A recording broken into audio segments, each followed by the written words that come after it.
To my Christian friends, you believe that your God has orchestrated a divine plan for his creation, and that all events which either have taken place or will take place were foreseen by this God with infallible certainty and taken into consideration for this plan. You believe that this plan is motivated heavily by God's unwavering love for his creation and his desire for us to lead healthy, ethical lives followed by an eternity of happiness alongside him in heaven. You also believe that your God is perfect and sovereign, and as such you believe that as mere human beings we have no grounds to critique or question this plan, that any flaw or inadequacy we may find in the plan is attributable to our imperfections as sinful, arrogant, rebellious, finite beings. So, that in mind, I want to take a moment to remind you of what this plan essentially is, because I think that you rarely afford yourself the opportunity to step back and appreciate it as a whole. So, without further ado, here it is. God's perfect plan for his creation. The big checklist in the sky.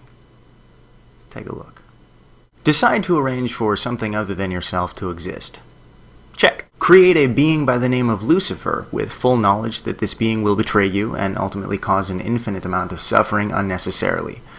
Check. Allow an unfathomably horrific dimension of existence known as hell to emerge, created by yourself or perhaps Lucifer, and allow that dimension to continue existing. Do not override or prevent such a thing. It will come into play later. Check. Create objective, unchanging moral prescriptions and base them upon whatever your nature happens to be, and then label any action or thought contrary to these standards sin. Check. Be sure to include in these moral prescriptions edicts for social and psychological health, such as encouragement to beat one's children with a rod, permission to buy and sell slaves and will them as property to one's children for life, requirement that women not be allowed to teach or have authority over men, and of course, the instruction to kill anyone who expresses interest in worshiping other gods. Check. Design a physical universe, planets, animals, and vegetation, all with the appearance of age. Be sure to include in your creation biological flaws, redundancies, and overcomplications that appear as if they were the product of blind cumulative processes. Perhaps a urinary tract that runs straight through the prostate gland, or an unnecessary appendix prone to inflation and rupturing, or maybe a respiratory and digestive system forced to share the same plumbing. These are just a few working ideas. Check. Create a garden with a tree in it bearing fruit that, when eaten, provides knowledge of your objective moral standards. Then create two sentient cognitive beings without knowledge or awareness of these standards and instruct them not to eat from the tree which would enlighten them. In other words, arrange it so that only after they eat from the tree are they capable of understanding that doing so was a violation of objective moral standards. Check. Warn these cognitive beings that they will undoubtedly die if they eat from this tree. But don't follow through if they do. Endow a reptile with vocal cords, lips, or some other means of speaking audibly to your cognitive beings, enabling it to make a convincing case to one of them for eating from the tree. Do not prevent this or intervene. Check. Now by this point, make sure that your cognitive beings have been equipped for reproducing themselves and multiplying. And because one of them has sinned, arrange that every single one of their descendants until the end of time will be born with an inherent sinful nature, defaulting in a future of everlasting torment. Do not by any means allow each of them to be born with a clean slate and the capacity for living a sin-free life if they desire, as you did with your first two prototypes. Check. Endow these cognitive beings with a soul, which keeps their thoughts and feelings and other cognitive faculties in existence forever, one way or another. And then allow the sinfulness of these beings to be incompatible with your presence, and let hell be the only other place they can go once they exit the physical world. Do not make any attempt to spare these souls the eternal torment of hell, such as allowing souls to stop existing altogether or creating an additional realm for them to reside besides with you or in hell. Check. Over time, allow these beings to populate the earth you have created, knowing with infallible certainty, of course, that after so many generations they will disappoint you enough that you find it necessary to kill all of them in a global flood and start all over from scratch. Check. Now, when this happens, again, right on schedule, make an exception for one small family of cognitive beings whom you deem righteous.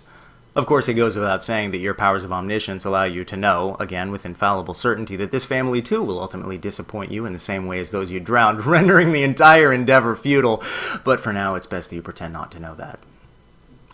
Check. Instruct this small disappointment of a family to populate the entire world all over again by way of incest. Check. Declare that until further notice, the only way for these cognitive beings to rectify their sinful nature while on Earth is to perform ritual animal sacrifices and other acts of senseless violence. Additionally, when certain sins are committed by any one of your cognitive beings, demand that the surrounding community kill that being themselves. Check. In the meantime, perform many epic miracles for all to see and intervene often with your physical creation. Stop the sun in the sky, part the Red Sea, turn rivers into blood and women into pillars of salt, give men superhuman strength, speak to the thousands with a booming voice from heaven, etc.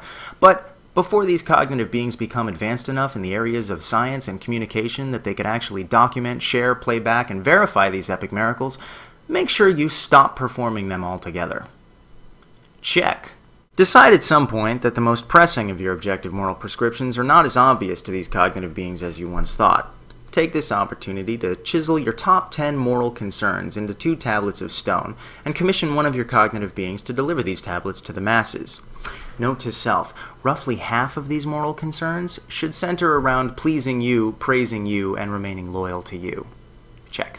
After several thousand years, impregnate one of these cognitive beings so that she gives birth to your son in physical form, who also happens to be you at the same time. Check. Allow this cognitive being, who is your son but also you, to grow up and make several revisions to you/your son's original standards of morality. Then arrange for other cognitive beings to torture and kill you/your son. Authorize this sacrifice of yourself to yourself as a means of granting all other cognitive beings immunity from the consequences of their sinful nature, which you allowed them to be born with in the first place. Check. Do not, however, make this sacrifice free. Establish that none of these cognitive beings shall be eligible for the benefits of this sacrifice unless they actively believe that it happened. In other words, despite the quality of their intentions, any cognitive being henceforth who finds themselves unconvinced that these events actually took place is unwittingly designating themselves for the endless suffering of hell. Check. That established, be sure to refrain from making it clear and knowable to the rest of the world that these events actually took place. Ensure that no cognitive being born after the 1st century has the luxury of witnessing your son, who is also you, say or do anything to indicate he was a living God. Again, make sure that all of this occurs before the advancements in science and technology are available to verify it for those who aren't present. Check. Arrange so that the only surviving record of these events will be authored anonymously by non-eyewitnesses, translated to a language different from the one you/your son will speak, written no earlier than 30 years after you/your son performs these miracles and makes these claims. However, do make sure that these records feature the precept that believing in something without evidence is morally superior to investigation and verification. Check. Be sure that after only a few decades, the only accounts of these events in existence are copies of copies of copies, which will be verifiably altered and added to in historically and theologically significant ways from generation to generation, sect to sect. Do not preserve the original copies of these accounts, do not protect them from revision, do not set in place any mechanism for protecting them against being interpreted in hundreds upon hundreds of ways, most of which being heretical and therefore punishable. Check.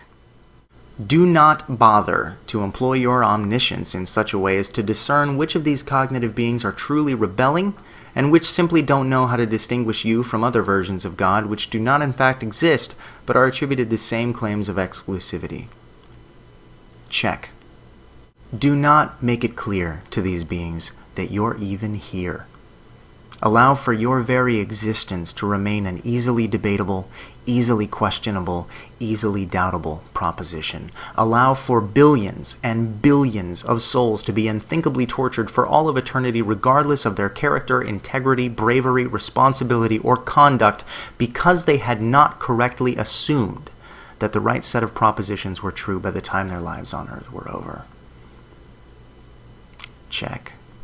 And finally, when all is said and done, demand that you be praised for this plan.